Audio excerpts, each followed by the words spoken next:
My Catholic Faith. Lesson 14. Revelation and Science. Do revelation and science contradict each other? No.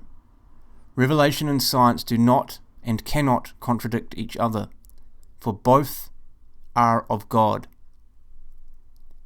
There may at times be an apparent conflict between faith and science, but this is only apparent and never real. God cannot contradict himself. He cannot lead us into error. True science is the handmaid of religion. Science and the scientific method are means of arriving at the truth, and religion is truth. The greatest scientists have been Christians. A majority of outstanding leaders in science were Catholics, and many were priests. Only the shallow dabblers in science absurdly pretend that there is a conflict. The apparent conflicts arise from false interpretations, as when one takes for scientific truth what is false or not proved, or accepts as a doctrine of faith something not taught by the Church. There can never be a real conflict between revelation and science, because they deal with entirely different spheres.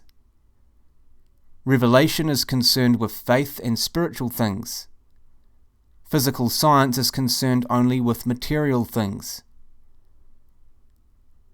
The Bible's purpose is to teach salvation, but people make the mistake of considering it a treatise on science. St. Thomas and St. Augustine taught that when the Bible describes some phenomenon of nature, it sets it down in terms of its appearances.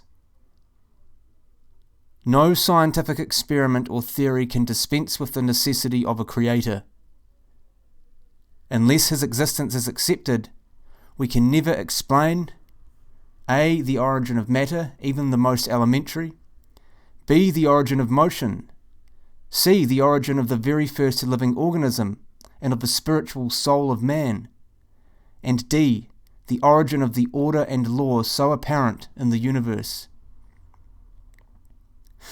What are the difficulties found by some scientists in the biblical account of the creation?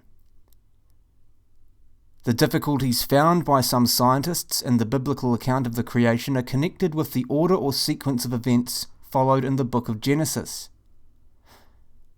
If we study the proper interpretation, even these difficulties will be found not to exist. The account in the book of Genesis is in logical, not chronological order.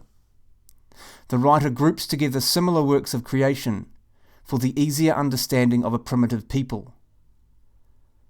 The Church has not made any positive definition of the way in which the biblical account of creation is to be interpreted.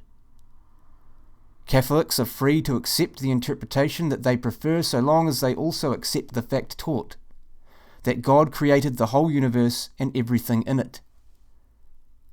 Neither revelation nor science gives a definite answer to the question concerning the age of the world. Geologists assert that long periods of time were necessary for the formation of the various strata of the Earth's surface. Astronomers assert that some stars are 1 million light years from the Earth. A Catholic is free to hold on this point whatever he believes is a sound and scientific conclusion. The estimates of scientists vary.